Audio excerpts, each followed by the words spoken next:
animals. Steller sea cow, named after George Steller, a naturalist who discovered the creature in 1741. Steller sea cow was a large herbivorous mammal. It is believed that Steller sea cow, which grew up to at least 8 to 9 meters and weighed around 8 to 10 tons, inhabited the near islands southwest of Alaska and the Commander Islands in the Bering Sea. It is believed that the mammal was tame and spent most of its time eating kelp. This, and the fact that it was unable to submerge its enormous body, is possibly what made it vulnerable to human hunters.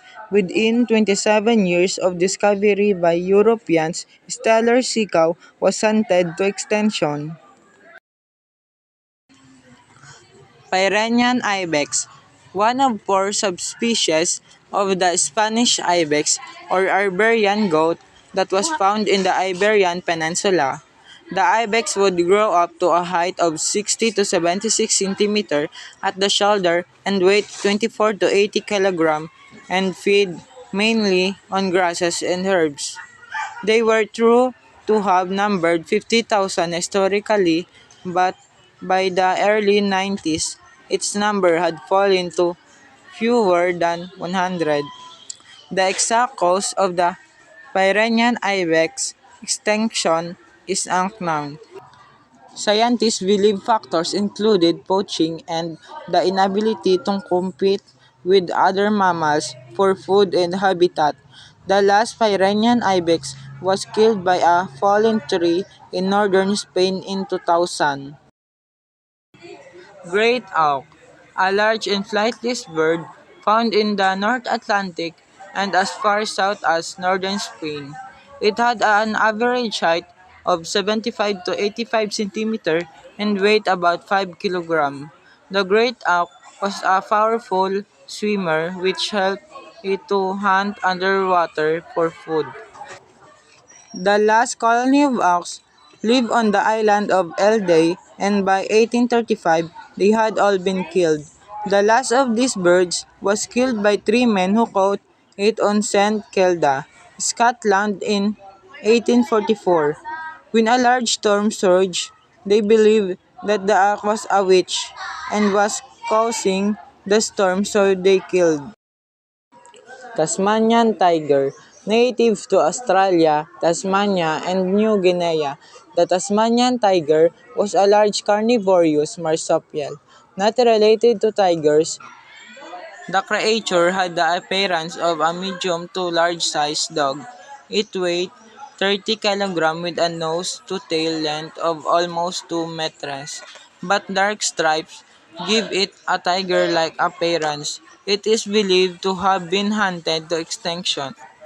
This was encouraged by bounties, but human encroachment into its habitat, the introduction of dogs, and disease could also have contributed.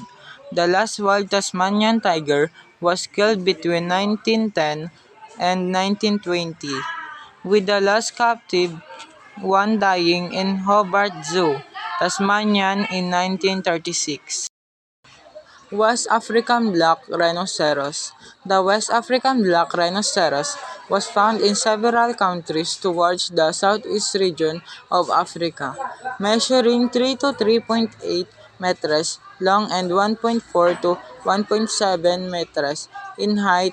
This rhino would have weighed 800 to 1,300 kilograms. It had two horns, one measuring 0.5 to 1.3 meters and the other between 2 to 55 centimeters. Their diet included leafy plants and shoots. Some believe their horns had medicinal properties. True, this had no grounding in scientific fact, which led to heavy poaching. In the 1930s, preservation action was taken to protect the species, but the numbers continued to decline. The last West African black rhino was seen in Cameroon in 2006. It was declared officially extinct in 2011. Land. Archaeampura, Archiampura was a carnivorous creature plant that was found in various regions of the present-day China. The plants grow up to 2 inches and two bugs-like structure were used by the plants to trap the prey. Plochea glutinosa. Plochea glutinosa was a rare flowering plant that belonged to the family of Asteraceae. It was only found in one country, Yemen. Franklinia, one of the most beautiful flowering trees, commonly known as a Franklin tree, was native to the Altamaha River Valley in Georgia, USA. This plant mysteriously went extinct in the wild, and since then no trace of it has been found. This fragrant flower was white in color and with yellow pollination buds in between to help it reproduce more. The specialty about this plant was leaves that used to turn red in autumns. Coxonia. Coxonia were primarily land plants known to have extended on Earth about 425 million years ago. They thrive in the present region of Australia and Britain.